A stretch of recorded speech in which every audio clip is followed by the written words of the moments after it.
یہ دیکھ کر ہو سکتا ہے وہ اگلے دن سے جلدی آ جائیں گے کہ کھانا نہیں مل رہا. مطلب ان کی صحبت میں رہنے کے اعتبار سے یہ نیت کے ساتھ یہ عمل کیا گیا تھا. حضرت ابراہیم بن ادم رحمۃ اللہ علیہ خود ان کو کھلاتے تھے، انتظام کرتے تھے. تو حاضرین جیسے آپ رات میں آئے، دیکھا یہ لوگ سب سو چکے ہیں، کھانا بھی نہیں ہے، تو وہ سمجھ گئے کہ شاید ان کو افطار کے وقت میں کوئی کھانے کی اشیاء نہیں ملی، اس لیے بھوک کی وجہ سے سو گئے، عبادت کرنے کی طاقت نہیں ہے اس لیے سو چکے.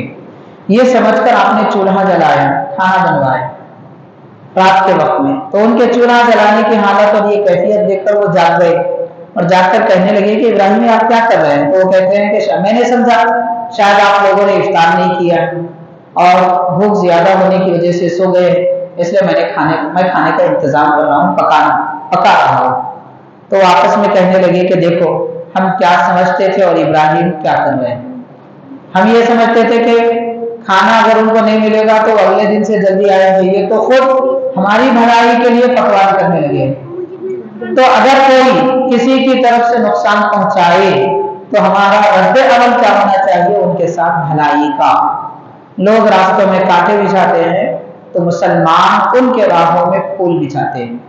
لوگ اگر ہمیں مصیبتوں کے تحفے دیں تو ہمارا کام یہ ہے کہ ہم ان کو راحتوں کے تحفے دیں. یہ تعلیم اہل اسلام کو اللہ تبارک و تعالیٰ عطا فرما رہا ہے. حاضرین، اور ایک بزرگ ہے حضرت ذوالنون مصری رحمۃ اللہ علیہ. حضرت ذوالنون مصری رحمۃ اللہ علیہ فرماتے ہیں کہ تم اللہ تعالیٰ کے ساتھ رہنا چاہتے ہو، رب کی صحبت، اللہ تعالیٰ کی قربت میں رہنا چاہتے ہو تو اللہ تعالیٰ کے ہر حکم کی موافقت کرو، پیروی کرو. اور اگر تم مخلوق کے ساتھ رہنا چاہتے ہو تو ان کے ساتھ نصیحت کرو. نصیحت کا مطلب تعریف کو نصیحت کرنا، بتانا، سمجھانا یہ مراد نہیں ہے، بلکہ ان کی خیر خواہی کرنا. خیر خواہی کرنا مطلب ان کے فائدے کا کیا کام ہو سکتا ہے اس کی تدبیر کرنا، اس کو نصیحت کہتے ہیں. مخلوق کے ساتھ رہنا چاہتے ہو تو نصیحت کرو اور اپنے نفس کی ہمیشہ مخالفت کرو، نفس کی ہمیشہ مخالفت کرو اور شیطان کے ساتھ ہمیشہ دشمنی کرو. یہ چار کام کریں گے تو تم کامیاب ہو جاؤ گے. اور وہی بزرگ فرماتے ہیں حضرت ذوالنون مصری رحمۃ اللہ علیہ کہ بزرگوں کا عمل کیسا ہوتا تھا اور وہ کس طریقے سے اللہ تعالیٰ کی طرف رجوع کرتے تھے. لوگ اگر اذیت دیتے، تکلیف بھی دیتے تو وہ صبر کیسے کرتے تھے. اس صبر کے بارے میں آتا ہے. حضرت ذوالنون مصری رحمۃ اللہ علیہ فرماتے ہیں مکہ شریف میں نے دیکھا کہ ایک فقیر سے مراد دنیا سے دور رہنے والا آدمی، وہ کعبے کا روزانہ طواف کرتا ہے. طواف کرنے کے بعد میں اپنے جیب میں سے ایک کاغذ نکالتا، اسے دیکھتا، پھر جیب میں رکھ لیتا اور چلا جاتا. اس طرح کئی دنوں سے یہ عمل آپ دیکھ رہے تھے. اس مرتبہ آخری مرتبہ یہ ہوا کہ وہ شخص اپنے طواف کے بعد میں اپنے جیب میں سے کاغذ نکالا اور دیکھ کر چند قدم نہیں چلا تھا کہ گر گیا. آپ اس کے قریب جا کر دیکھیں تو وہ انتقال ہو چکا تھا، اس کا روح اس کی نکل چکی تھی. آپ نے اس کے جیب میں ہاتھ ڈال کر وہ کاغذ نکالا تو وہ کاغذ میں لکھا ہوا تھا وَاصْبِرْ لِحُكْمِ رَبِّكَ فَإِنَّكَ بِأَعْيُنِنَا. یعنی قرآن مجید کا حکم ہے، اللہ تعالیٰ فرما رہا ہے آپ اپنے رب کے حکم آنے تک صبر کریے، صبر کیجئے اللہ تعالیٰ کا حکم آنے تک، کیونکہ آپ رب فرما رہا ہے میری آنکھوں میں ہے، مطلب میری نگرانی میں. مطلب صبر کرنے والے ایسے ہیں کہ اللہ تعالیٰ ان کی نگہداشت فرماتا ہے. تو ان کا نہیں معلوم کیا معاملہ ہے یہ جو طواف کر رہے تھے کہ وہ روزانہ اپنے دل کو اطمینان دیتے تھے کہ یہ آیت پڑھ لو، صبر کرو. تو صبر کرتے کرتے وہ اللہ تعالیٰ کی قدرت، اللہ تعالیٰ کے قربت میں چلے گئے. ایمان والوں کی یہ حالت، ایمان والوں کی یہ کیفیت ہوتی ہے. حضور نبی کریم صلی اللہ علیہ وسلم نے حضرت ابن عباس رضی اللہ تعالیٰ عنہما سے یہ نصیحت فرمائی اور ارشاد فرمایا کہ یقین کے درجے میں رہ کر اگر تم اللہ تعالیٰ کی رضا کا کوئی کام کرنا چاہتے ہو تو آج ہی کر بیٹھو، اور اگر تم اپنے خواہشات کو مٹانا چاہتے ہو تو صبر پر پابندی کرو. تو صبر کرنے والے آدمی اپنے خواہشات کو مٹا دیتا ہے، اس کے لیے یہ کیفیتیں ہوتی ہیں. بہرحال حاضرین کرام، اللہ تبارک تعالیٰ نے فرمایا کہ اگر تم صبر کریں گے اور پرہیزگار بنیں گے تو دین کے دشمن جتنی بھی کوششیں کر لیں وہ تمہارا کچھ نقصان نہیں پہنچا سکیں گے۔ پھر آگے فرماتا ہے وَإِذْ غَدَوْتَ مِنْ أَهْلِكَ تُبَوِّئُ الْمُؤْمِنِينَ مَقَاعِدَ لِلْقِتَالِ، اے نبی صلی اللہ علیہ وسلم آپ اس وقت کو یاد کیجئے کہ جب آپ صبح کے وقت میں اپنے گھر والوں کے پاس سے نکلے اہل ایمان کو جنگ کی تیاری کرنے کے لیے، ان کو ان کا ٹھکانہ بتانے کے لیے۔ یہ جنگ بدر کے موقع پر حضور پاک صلی اللہ علیہ وسلم اہل بیت اطہار اور ازواج مطہرات کے پاس سے نکل کر میدان جنگ میں تشریف لے گئے تھے اور صحابہ کرام کو ان کا ٹھکانہ بتا رہے تھے کہ آپ کو کہاں کہاں ٹھہرنا ہے اور دشمن سے کیسے لڑائی کرنا ہے۔ واللہ سمیع علیم، اللہ تعالیٰ سننے والا جاننے والا ہے۔ یہ آیت پاک جب نازل ہوئی رب فرما رہا ہے آپ اپنے اہل میں سے نکل کر آئے، تو یہ اہل کون ہے؟ تو اس آیت پاک کی تفسیر میں تفسیر روح البیان کے مؤلف لکھتے ہیں کہ حضرت حضور پاک صلی اللہ علیہ وسلم حضرت ام المؤمنین سیدتنا عائشہ صدیقہ رضی اللہ تعالی عنہا کے پاس سے نکلے تھے۔ تو اس آیت پاک سے معلوم ہوتا ہے کہ حضرت ام المؤمنین رضی اللہ تعالی عنہا اور امہات المؤمنین سب ازواج مطہرات حضور پاک صلی اللہ علیہ وسلم کے اہل بیت سے ہیں۔ صرف آپ کے نواسے ہی اہل بیت نہیں ہیں، ازواج مطہرات بھی اہل بیت سے ہیں، یہ من اہلکا سے معلوم ہوتا ہے۔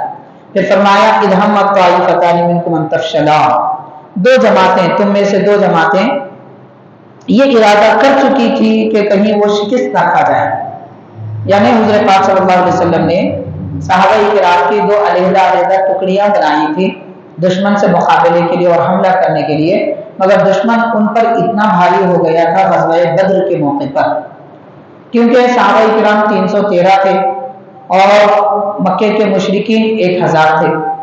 صحابہ کرام کے پاس 3 لوگوں میں ایک سواری تھی جو باری باری وہ سوار ہوتے تھے، اور ان کے پاس سواریوں سے بڑھ کر اور کئی جانور تھے۔ صحابہ کرام کے پاس ایک دن کا کھانا نہیں تھا غلہ، اور یہ مشرکین کے پاس 1 مہینے کا غلہ اور سارا ساز و سامان جانور پانی وغیرہ سب موجود تھا، اور وہ میدان میں جہاں کنواں تھا وہاں ان لوگوں نے قبضہ کر لیا تھا اور صحابہ کرام کے پاس پانی نہیں تھا۔ یہ ساری مشکلات تھی، اس لیے ان کو یہ بات کا پتہ چل چکا تھا کہ شاید شکست ہو جائے گی۔ اللہ تعالیٰ فرما رہے واللہ ولیہما، اللہ تعالیٰ وہ دونوں جماعتوں کا مددگار ہے۔